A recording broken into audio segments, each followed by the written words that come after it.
Finding Common Battlegrounds is an attempt by two brothers, one conservative, the other progressive, to have civil conversations about politics with a little help from their friends.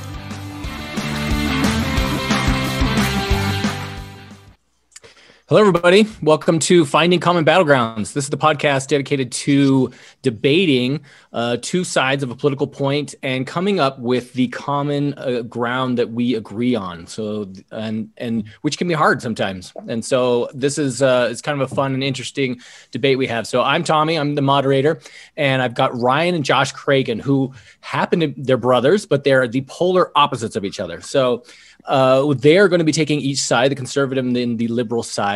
And we've got a subject today that we're going to talk about. We're going to be talking about Twitter bans today, and are they appropriate or not? But first, before we get started on that, just to get to know our debaters a little bit more, I want you to spend just a minute or so and just talk about your political ideology, just like your view on, and Josh, you're conservative, Ryan, you're liberal, but maybe expand on that a little bit more. Josh, you want to go first? Sure. I take the conservative side here. I'm actually more of a libertarian. My political ideology largely condenses down to agency and freedom. People need to be free to reap the benefits of their choices or suffer the consequences of their bad choices. But the problem with the Libertarian Party is it's almost anarchy at this point. They're anti-police and so anti-public schools. Yeah, they're a bunch of psychos. So there should be some social constructs. Our social structures need to exist. They're helpful. We've found that out. So I'm not a big L libertarian, but that's how I approach politics, is the mass amount of freedom for the most amount of people without devolving into anarchy. That's where I'm coming from. Excellent. Ryan? That's a challenging question. So I obviously lean pretty far to the left. And a big part of that is, it's almost like all the stuff that Josh, he kind of just said it, but it was interesting. As a sociologist, we tend to think about social structure, right? So when we think about things like inequality, and I'm not actually somebody who believes that there should be radical equality, right? I actually don't agree with that. It'd be a fun topic for the future. But when we're pushing towards less inequality, right? So moving towards a little bit more equality, sociologists tend to think in terms of social structure. So it's not about like, ooh, I'm going to be a good person and donate some money. That's never going to change the level of inequality that we have if we've got big philanthropists like Bill Gates who are, sure, they're donating billions of dollars, but that doesn't change the social structure, right? And the social structure is really kind of the big part that we focus on saying, oh, if we want to change racism in society, we can't just say like, I'm going to get a black friend, right? We have to change the structure of society to make it so the inequality that exists through housing, right? Getting loans, where people live, people getting jobs, that's the piece that has to change. And so as much as I like freedom and agency, right, and I absolutely advocate for a lot of that, and I'm going to do that today, I still think that there's a structural piece to this that requires government, and sometimes that requires big government. So that's where I come from. Okay, excellent. Can I rebut? No, this is just intros. Dang it. No, you got to slip it into one of your points that you're going to make. Well, it's Can not I actually rebut your fundamental philosophy. That's why it was a joke. But it's I have a theory about that we're really aiming for the same thing, right? We both would like a utopian society. But my theory is liberals, and especially you sociologist psychos, you're more about changing the social structure to reach that utopia, whereas conservatives are more about people. People need to be the change. People need to be the philanthropists to get there. But we're both aiming at the same thing, right? Is that theory valid? Yeah, I think generally it's just as a misanthrope, right? I can never put my trust in people. I want to believe that they have good intentions, but come on, people are horrible. Fair enough. All right. Sorry, Tom. I already got us sidetracked. My bad. Yeah, let's do it. Okay.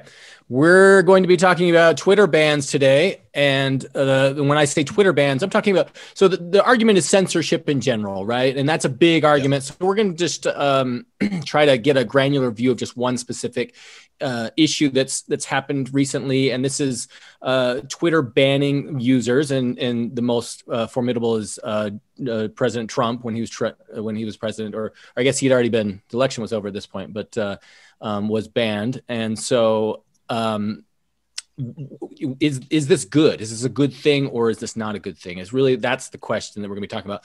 So I'm gonna start with just kind of an intro, give a little background, and then we'll talk into some of the statements that have been prepared by each of the debaters and see if we can agree on them. So both of you have prepared some statements, and we're gonna see if we can find some common ground. So here we go. So this is I'm just going to quote a little article from the BBC of kind of where we got here. So Mr. Trump was locked out of his account for 12 hours on Wednesday, December 16th, after he called the people who stormed the U.S. Capitol patriots. Twitter warned then that it would ban Mr. Trump permanently if he breached the platform's rules again. After being allowed back on Twitter, Mr. Trump posted 2 tweets on Friday, that following Friday, that the company cited as the final straws. So in one, he wrote, "The 75 million great American patriots who voted for me, America first and America great again, will have a giant voice long into the future. They will not be disrespected or treated unfairly in any way, shape, or form." Twitter said this tweet is being interpreted as further indication that President Trump does not plan to facilitate an orderly transition. In the next, the president tweeted, "To all those who have asked, I will not be going to the inauguration on January 20th. Twitter said this was being received by a number of his supporters, a further confirmation that the election was not legitimate. Twitter said both of these tweets were in violation of the glorification of violence policy. That's the main ban we want to talk about. I do want to talk about this kind of recently. I don't know if either of you have read about this, but the Gina Carano debacle. So she's was an actress on The Mandalorian, and she sent some tweets out and was fired from the show. But there's also been this recent article that she was shadow banned. And what that means is you can't find her profile on there. You have to directly input her handle in order to find it. And her posts have received limited exposure. And so and I don't think Twitter's made an official statement on that, but someone did confirm that like you can't just like she will not come up in search results. So this is another interesting thing, and we can talk about that more if we want. But I'm just going to jump into our statements here, and which will kind of kick off some discussion. So I'll start with Josh's and see if we can agree that it's just a pretty general statement. Censorship is actively taking place. Josh, you can add to that. So during the election, there was an outcry about the election was being rigged, right? There was voter fraud going on a wide scale. A lot of people were talking about that. So I jumped on Google, specifically Google, to see what I could find to verify that, see if there was actually voter fraud going on. So I don't remember my exact query that I typed into Google, but it was something along the lines of, is there voter fraud taking place or evidence of voter fraud? And the results that came back, it was one article after another from liberal news sites saying there's been no voter fraud, there's no evidence of it. It's wolf, or people crying wolf. It never happened. I was like, really? Because I'd seen other articles that other people had linked that had specific instances and specific numbers saying, yeah, this doesn't make sense here. So I was really confused by these search results. So I put in several different queries, and all of them came back with not a single positive article saying, yeah, there was any kind of voter fraud. I know, that's bizarre.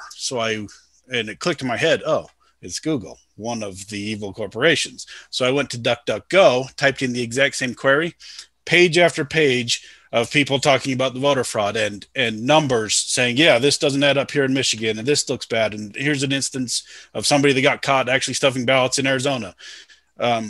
So the exact same query between Google and DuckDuckGo gave me such insanely different results.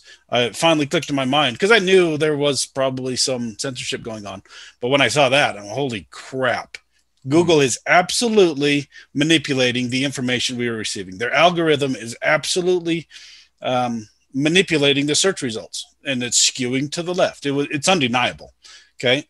And that's just one anecdotal instance, a personal experience that I had. Ryan, would you agree that there is censorship taking place?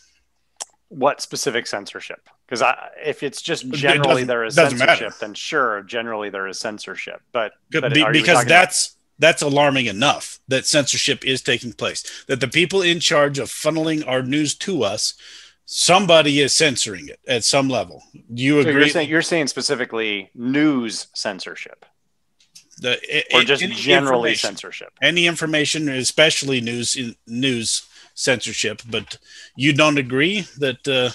Oh no, I agree there's censorship. I agree there's censorship, okay. But that's a very broad statement. So sure, that's where I wanted to start though, because that's terrifying enough in our free society where we think we're getting information and we're making informed choices based on the information we're getting, and we think that the internet's a good, reliable place to get it. When Google, who is massive, you want to talk about people that have actually changed the nomenclature, saying I Googled something is now a word, right?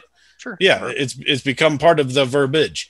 These people are insanely powerful, and for them to, I mean, they obviously did something with their algorithm from that one instance. And you're rolling your eyes, but you could go do it right now. Go to any search engine and go to Google and type in political. There's a lot there. Generally, yeah. So on a very broad. With a broad stroke, you're going to say censorship is happening. I don't think anyone's going to disagree with that, right? Yeah, that's where I wanted to start. Sure. Yep. Yeah. Well, that's where I wanted to start. But let's narrow it down a little bit. You don't think news censorship is happening, Ryan? You'd have to give me really specific. I just gave you one. I just gave you one with Google and voter election fraud. Yeah. I mean, do we want to go there, Tom? You tell me, moderator. Do we want to go down that path or no? Are you saying I made up my search results from Google? No. Saying that didn't happen? Of the 44, whatever, court cases where Trump tried to prove voter election fraud, how many did he win? Oh, I'm not.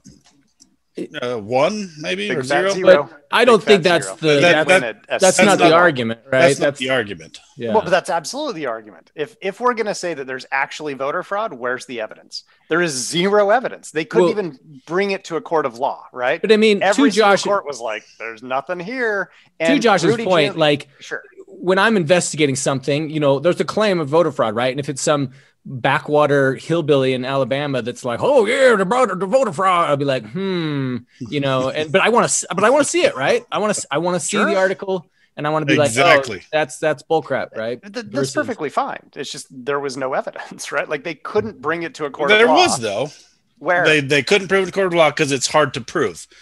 Well, do we want to come back or is that what we want to make today about episode on the voter fraud? Because that's just one case. Good job, there Josh. Was some evidence. We got agreement. Even if it's not empirical.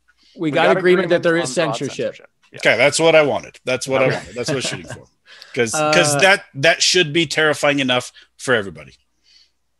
Yeah, I wouldn't go so far as terrifying, but okay, got it. And you should go live in China. Okay. Yeah, that's pretty far. All right, Ryan, let's go into your point. Can we agree that private corporations should be allowed to restrict speech on their platforms? Right. So, and I'm really hoping that we're going to agree on a lot of this today.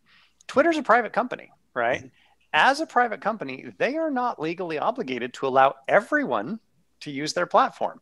Is that scary? Little s scary. I'm not going terrified, right? Is it a little scary? Yes, sure. But it is legal for them to discriminate, though the basis on which they can discriminate, I think, should be made quite clear. So, go ahead. Their discrimination has to be uniform, right? They can't. I think it should be uniform. So they should have very distinct policies. They should have very distinct policies. Uniform, but according to the present law, it doesn't have to be. They're a private company. They can kick off anybody they want for any reason, which they have done. That's true. I'm not disagreeing with that, right? So my fundamental point here is just that, can we agree that as a private corporation, I'm going to complicate this with my second point, but as a private corporation, they are allowed and should be allowed to restrict speech on their platform. Yeah, they're a private corporation. That's the law. The law's on their side, even though they're kind of hiding behind some really spurious interpretations of Section 230 or whatever that. We're going to talk about Section 230. Yep. Okay, but no, I'll agree with you there. See, we're 2 for 2. We're 2 for 2. We're going to agree on this. All right. Okay. Then let's just move on, because I feel feeling we're going to get into this. All right. Point 2, Josh's point. Okay. Conservatives are overwhelmingly on the receiving end of social media bans and censorship. Can you agree with that, Ryan? Josh, you want to give me more background on this? What's your argument?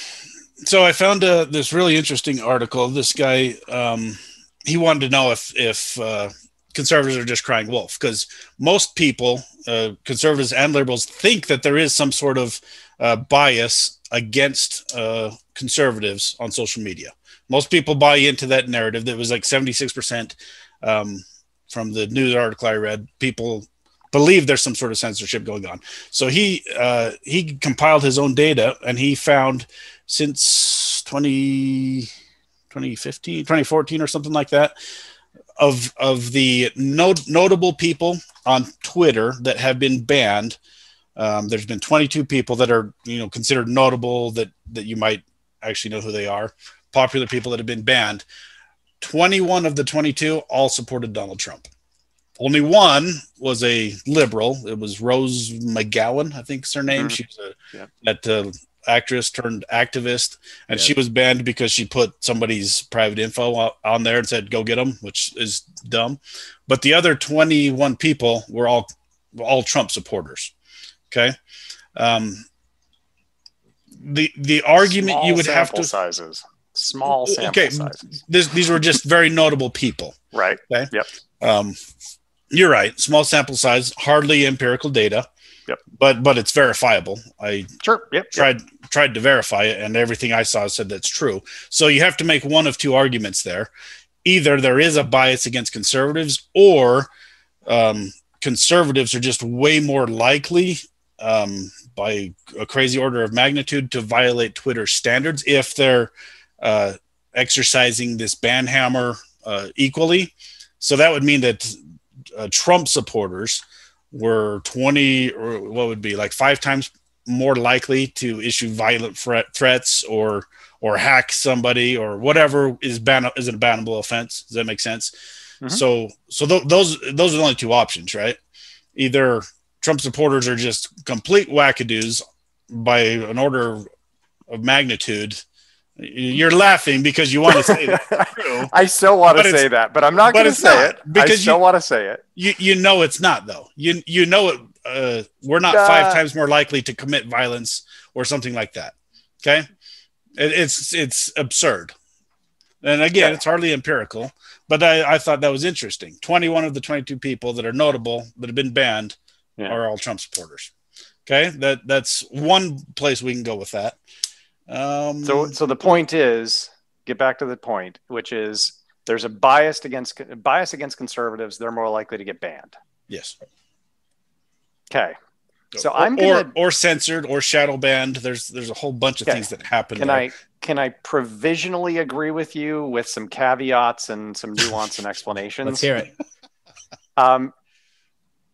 ISIS supporters are also really likely to get banned. Can we agree that ISIS supporters are conservatives?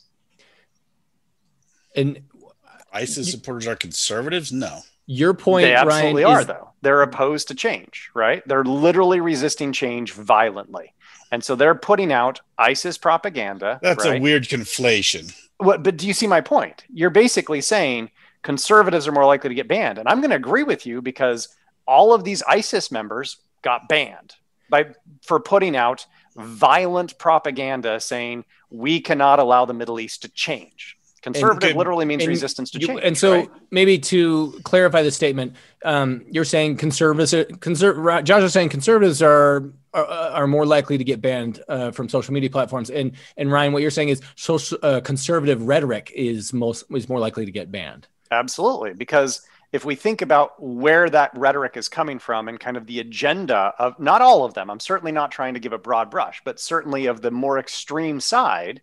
I mean, are we going to agree with ISIS? Are we going to say you're ISIS should be on there? You're conflating the actual definition of conservatism with the political movement of conservatism. Well, okay, then you need to specify. Because if you were talking about just Republicans, okay, that's I said Trump argument. Supporters. That's specifically what I said. Trump supporters, and that's what that article said. I thought the 21 of 22 people that got banned were Trump supporters. So I probably did use the word conservative, but I meant it in the political movement versus what you're conflating there doesn't track.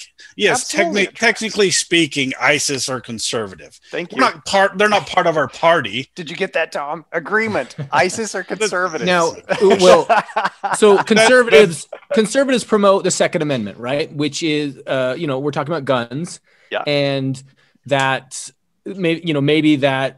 Conservatives are people for traditional family values. That might be a better blanket way to say that. I'm just saying that Second Amendment family values correlates with possible violence, right? Maybe that sets people off more. Well, I mean, certainly that. But if they were also to say that LGBTQ individuals should not have the same rights and that they should be marginalized or put in prison, right? That's a conservative position on the extreme side of that, right? That if they're saying LGBTQ individuals should not have the equal rights, right? And that they should be marginalized, and they go even so far as to say, like, violence should be enacted on them, or they celebrate violence against trans women or something like that. If they go there, that is ripe for being banned from Twitter, right? So, and we agree with that. Let me clarify one last point then. So Ryan, you're saying that social media rules are being applied fairly and equally, but that the rhetoric that's being used by conservatives is more likely to get them banned. I would generally lean that way.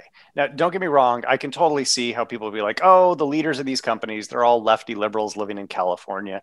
There's probably some truth to that, right?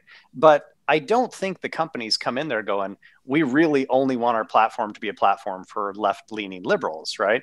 I think they're trying to be as fair as they can, but the way that the rules and the laws and it's not even laws, right? Their rules are set up. They are disproportionately going to affect conservatives. Let me give you a specific example that disproves that. Okay. Both Jack Dorsey, the Twitter CEO, and Zuckerberg, they both testified in front of Congress when they both banned was it Washington Post or New York Times, an article that was talking about Hunter Biden. Is they wanted to get rid of that one because they said it's hacked. That violates our policy. This is hacked information, so we're not going to promulgate it. But they had no problem putting out Trump's tax returns, which were hacked, and was it the Steele dossier or something like that was also hacked. They had no problem putting out the stuff that hurt Republicans on their website. No problem, even though it was blatantly hacked. But then they said because this guy Hunter Biden gave him his laptop to fix, well, that's hacked information. We're not going to put it out there. So that's obviously they're favoring liberals with that one. The other one that I was screwing up, it was the a Russia collusion one. It was Moscow money. Hunter Biden receiving money from Moscow. The New York Post put that out, and they were like, "We can't confirm any of this. We're not going to allow it to spread." It was actually something else. I'm pretty sure that's the one you're talking about because it was the New York Post who posted it. They are very different from the Washington Post. Washington Post and New York Times are radically different from the New York Post. And I screwed those up. The one where they went in front of Congress and testified, it was about Russian collusion, and they said there was Russia was involved here, so we're getting rid of it, but they had no evidence to back it up. And I should have came better prepared with that one. But there were two very clear instances of these guys banning stuff that was conservative and allowing stuff that helped the liberals. Let's go to this next question because I think it feeds right into it. This is Ryan's next question, and I think this will fit into that kind of a rebuttal to that as well. Can we agree that online platforms like Reddit, Twitter, Facebook, and YouTube should only restrict content that is nearly universally agreed to be harmful? So a little background here, and this is where I said we're going to get into Section 230. Okay. Section 230 treats internet platforms like the ones we're talking about like libraries rather than newspapers. So they're not responsible for the content for the most part that is posted on them. This gives them some special privilege, right? And I get that. If that law provides special treatment for these platforms such that they are not generally responsible for the content on them, then they should probably allow for an equal playing field and only restrict content that is, and this is always weird to say, right, nearly universally agreed to be harmful. For example, child porn, threats of violence, sexual harassment, etc. Right? So if we can agree that like they get some special privilege, they do, right? But then they should have really clear policies that treat everybody equally, and then we just ban the stuff that like everybody agrees, yeah, that's bad, right? Even though not everybody does, because obviously somebody's posting it, which is sick and wrong for all sorts of reasons, right? Agreed. So can we just generally agree that those online platforms like Reddit, Twitter, Facebook, and YouTube should only restrict content that is nearly universally agreed to be harmful?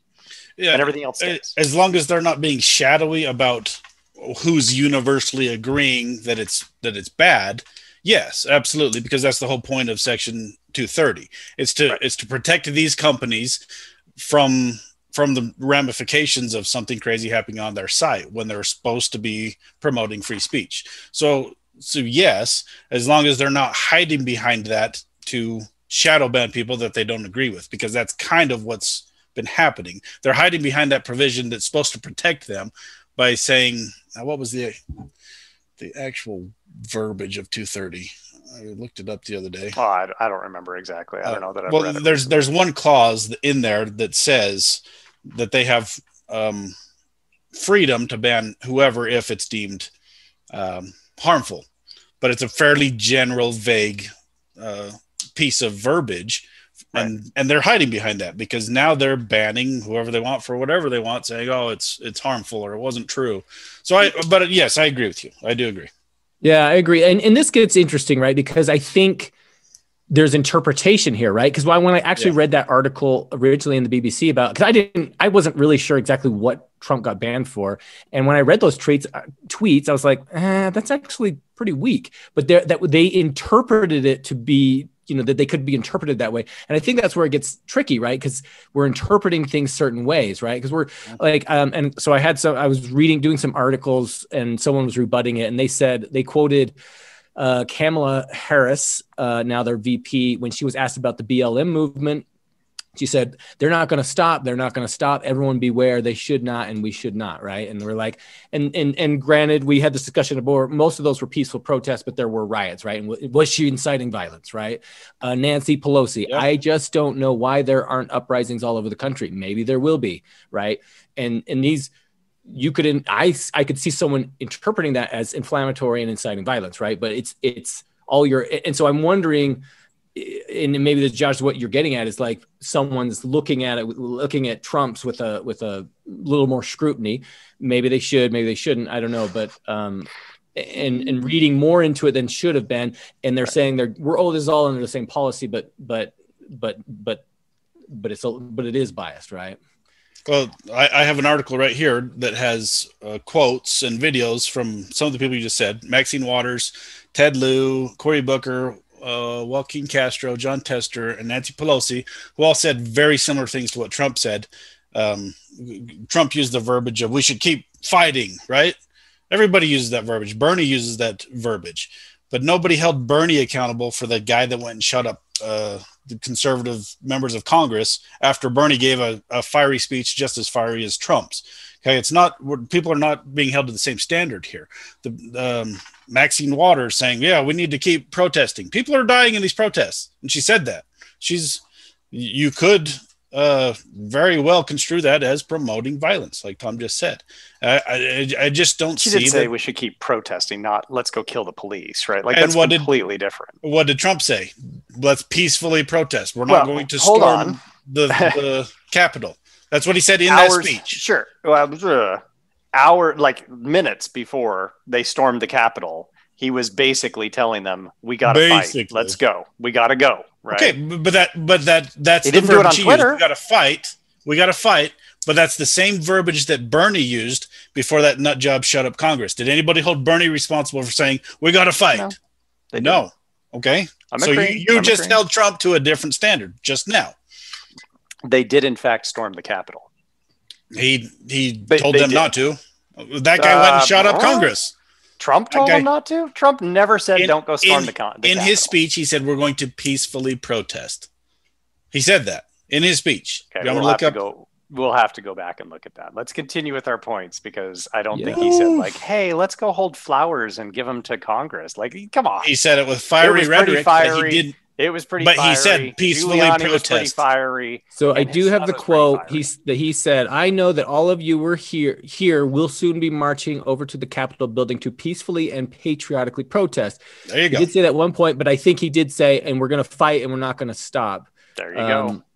So there are, I think it can be interpreted. I get it. Right. It can be interpreted. I'm not saying but people are not being held to the same standard. Okay. Bernie said the exact same thing Obama has said. We got to keep on fighting. Right. Did anybody hold him responsible? There's an interpretation factor. Sure. Totally. Okay, I'm going to move on. Josh, your third point. At no time in history has censorship had a positive net benefit to society. Can we agree on that? Josh, anything you want to add to that? I've been racking my brain. I'm not a history major. I do love history. I've been racking my brain and searching for it. I've never found a single instance in history where one party silencing their political rivals was a good thing. Do you know of any instance, Rye or Tom, where that led to a good thing? Because that's a trademark. Censorship and silencing your political adversaries is a trademark of dictators, of totalitarian governments. Do we agree on that? You'd have, so here's, okay, if you set this up right, the argument is that Trump is, basically trying to start an insurrection, right?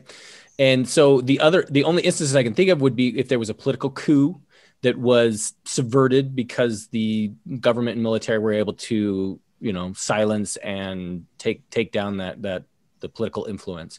And I can't think of anything off the top of my head, but I'm thinking I could see a government saying, yeah, this is justified. We were able to save the peace and stop a civil war, right? And that's what I keep going back to. I agree, right? We shouldn't have violence and we shouldn't feed the flames of insurrection. Now, was that what was happening, right? And this is, again, I'm going back to this interpretation.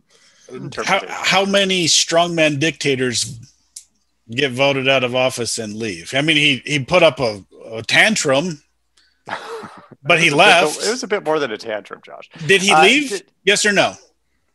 Sure, he was. Then he's not a strongman dictator. End of story. But that's he didn't try to co-opt. I mean, as far as we know, he didn't try to co-opt the military and say, "Hey, come over here and start shooting these libs." He didn't. Right, but he also didn't call the military in to help defend the Capitol. And whose fault is that? Most people are saying that's the mayor of D.C. who was in charge of all that. It's a little complicated. Okay. You make an accusation. Let's get to the complicated. Can I get to your other point? You said, are there any instances when censorship has been good? I think I'm generally going to agree with you. I'm going to throw out one that I'm wondering how the two of you think, right? In Germany. I wanted this to be more of a discussion. Right. Sure. In Germany, they have basically said that you cannot engage in Holocaust denialism, which is a form of censorship, right? Because they're basically saying, if you say the Holocaust didn't happen, like, we can put you in jail for that. I'm a huge fan of freedom of speech, right? Like, I'm a huge fan of this. I don't know how I feel about that specific one. I don't like it. I don't really like it either, but here's an instance of clear censorship, right? Like, it's clear censorship, and they did it. And I don't know if they're still doing it. I think they kind of still are.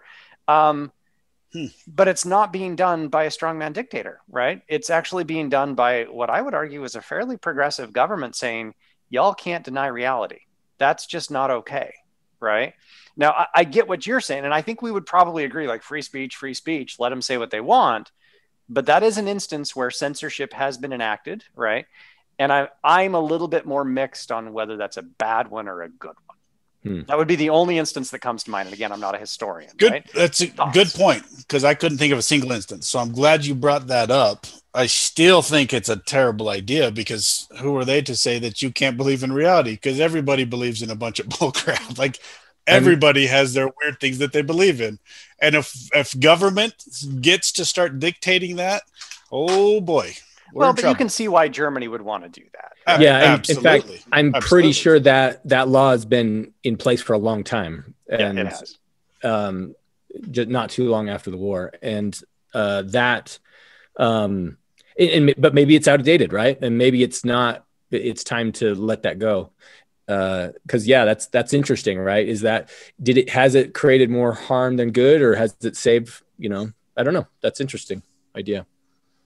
That's the only one that came to mind. I would say more harm than good. Have either of you watched that crazy semi-documentary called Look Who's Back? I think it's called, where this pretend Hitler comes back to Germany. And it's like a Borat style thing where half of it's true. He actually goes and talks to people, but half of it's fake. It's fascinating. There's a whole bunch of people in Germany that hate immigrants, and they want to bring back some form of like this extreme fascist stuff. Crazy. So Tom has more ties to Germany than I do. Yeah.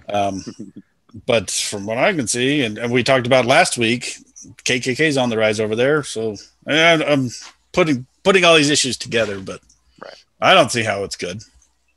But a good point. A good point, right? A very good point. Okay, then and it sounds like we have some agreement there. Well, Ryan brought up one point where maybe it's complicated, but we could all spout a whole bunch of instances where censorship was terrible. Yeah, absolutely. And leads to tyranny. Myanmar right now, easy, sure. Yep. Okay, we'll move on to our third point, Ryan's point. Let's see. Can we agree that conservatives are at least as guilty of cancel culture as are progressives, especially in the past when they imprison people for being communists or gay or atheists?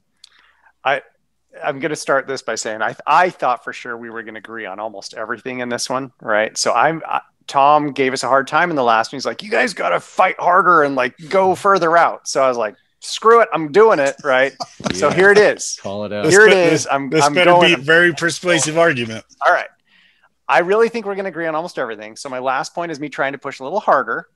Conservatives do seem to be all aflutter right now about cancel culture, right? Like this is their buzzword, just like woke and cancel. Like this is what they're, The idea, however, that certain ideas are being censored, that individuals are being removed from platforms because they're saying that, they're saying things that are not popular. So they're upset and they're saying people are getting canceled. Got it. I'm not going to go so far as to blame conservatives for starting cancel culture, even though I think I've actually read articles where people say that's true. But some have suggested, right, under a different name, censorship, that there's a long, long history of censoring or prohibiting different activities and ideas promulgated by conservatives. Banning books from libraries is generally a conservative initiative. It's not progressives who say, let's get those gay books out of the libraries, right? It's conservatives who say that book has a gay couple out. The Teletubbies, they're gay, get them off TV. Sesame Street has a gay character, get them off TV, right? That's all conservatives doing this. Teletubbies That's not are pretty progressives. Prohibiting people from being communists during the Red Scare of the 1950s that ran all the way through the 1980s was a push by conservatives, not progressives. And if you want a really good illustration of this, watch the movie Trumbo. Fascinating. He's a screenwriter, Academy Award-winning screenwriter. But because he was a communist, he was put in prison because he was a communist, right? Still today, and I just checked this, right? Conservatives are far more likely to say that gay individuals, atheists, and communists should not be allowed to speak in public. I checked that in the General Social Survey from 2018 data. Those numbers still hold up, that they are statistically significantly more likely to say this. What's the number though? Because it's not huge differences. Yeah, it used to be very big, but the number, it's even like 20 years ago, 20 years ago, I'd imagine it was quite inflated. It's shrinking quite a bit. So my point then is that so-called cancel culture is not exclusively the domain of progressives. This has long been the domain of conservatives who have tried to prevent people with whom they disagree from being able to speak publicly by censoring them. So, can we agree that conservatives are at least as guilty of cancel culture, just under a different name, they call it censorship, as are progressives by banning books, by imprisoning people for being gay or communist or atheists? I mean, literally, they used to do that. Can we agree that they actually have done this for a long time and continue to do this? Ryan, you're saying sort of not current trends, but sort of like in the past, conservatives being more guilty than liberals. Absolutely, they've been more guilty in the past. I don't think there's any question about it. The question is, are they still as guilty? And I would say, if we're going to quote Trump, which I hate doing because the guy just needs to go away, right? Didn't he literally just call for boycotts of a whole bunch of companies, which is a form of censorship? Because Delta and Coca-Cola said, hey, you know what? We don't agree with the legislation that was just passed in Georgia. And he was like, boycott them. They should not have free speech. That is censorship.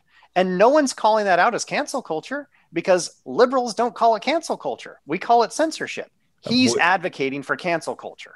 And a boycott no one's calling is censorship. I don't agree with that. Absolutely censorship. Well, because he's saying Delta and Coca-Cola should not be allowed to say we disagree with this law. Oh wait, but boycott means I'm just not going to patron your store. I'm going to Tom on that. You can't. That's effectively canceling them.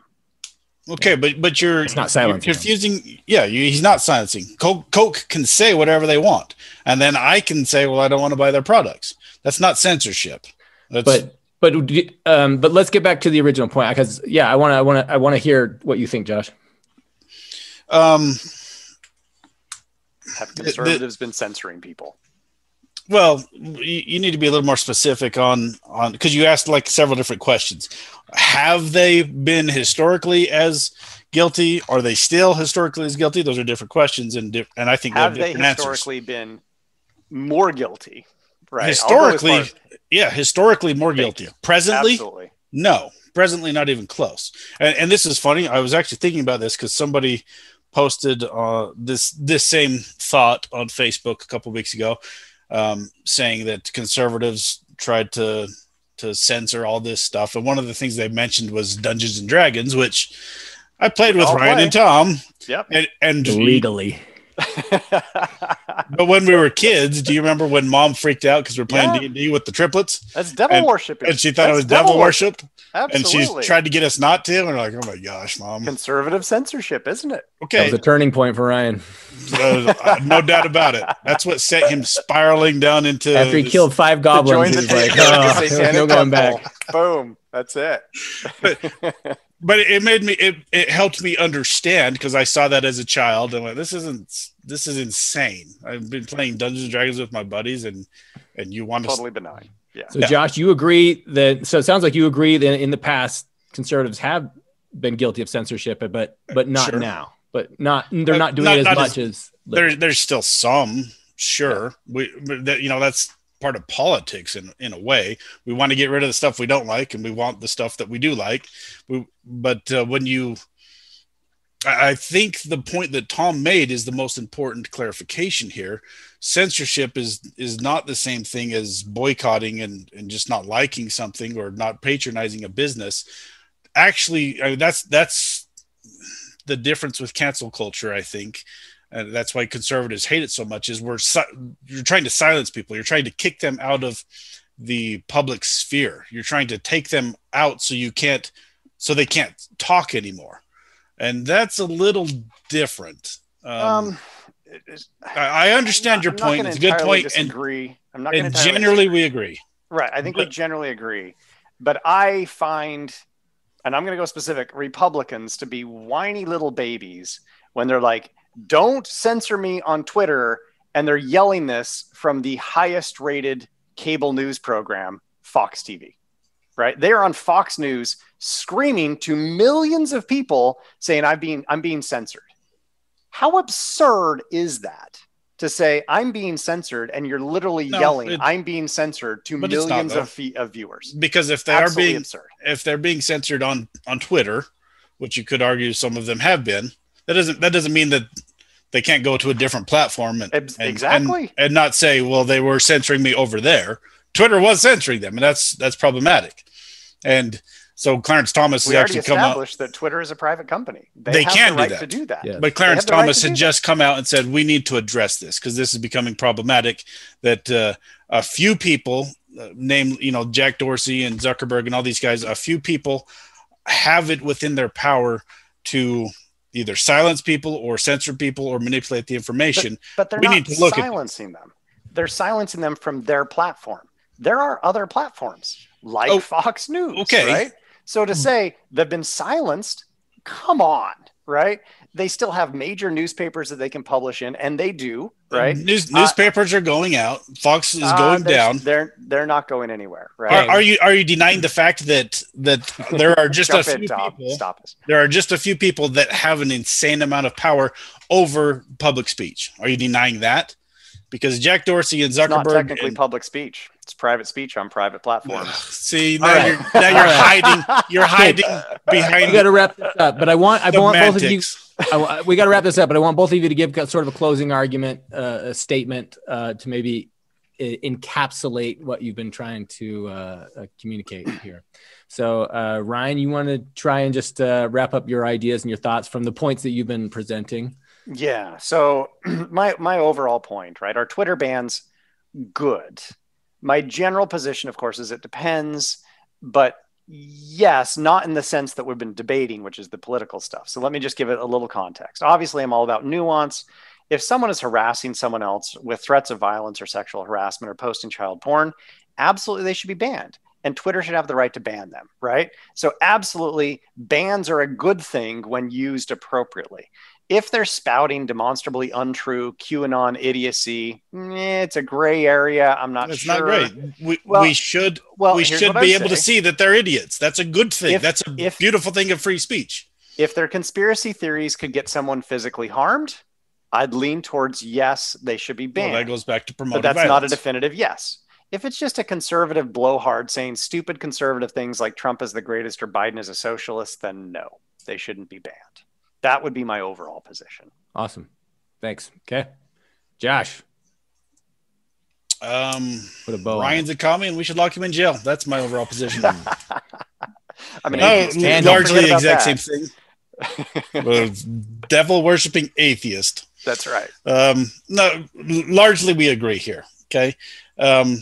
If people are promoting violence, that's not good. There's a reason that's specified, within the parameters of freedom of speech. You can't go and promote violence. And I agree with the child porn thing. We need to protect children. Those people need to be kicked off. We don't want to see that. But we need to err on the side of agency and freedom and free speech. So if there's any ever gray area, we have to err on the side of free speech. That's the whole point of it. We need to know who the idiots are. If we silence them, then they just go underground. That's when it becomes problematic. That's when bad things happen. They go underground and then the conspiracy nuts band together and start blowing things up. And that's not good. Freedom of speech allows us to see who the idiots are, and then we can use societal pressure to correct their behavior and say, hey, we're not okay with you QAnon people, whatever it is. We have to err on the side of free speech. Otherwise, they go underground and it becomes very problematic, or fascists and tyrants take over because they're silencing political opposition. Excellent. Did Josh just advocate for re-education camps? Oh absolutely not. I did not. So not even close. Societal pressure is different than a re-education camp. I had to. I had Those aren't even close. Not even close.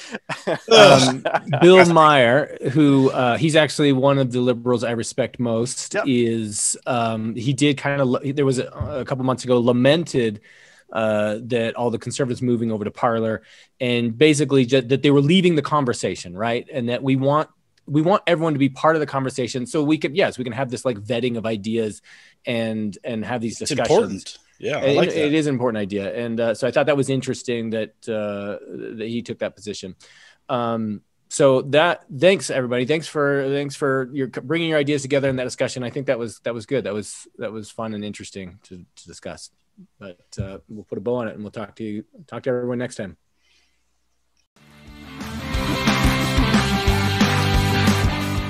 We hope you enjoyed this episode of Finding Common Battlegrounds. The music is by Ben Sound. The views expressed in this podcast are those of the participants and not those of their employers. For more information or more episodes, you can find us at findingcommonbattlegrounds.com.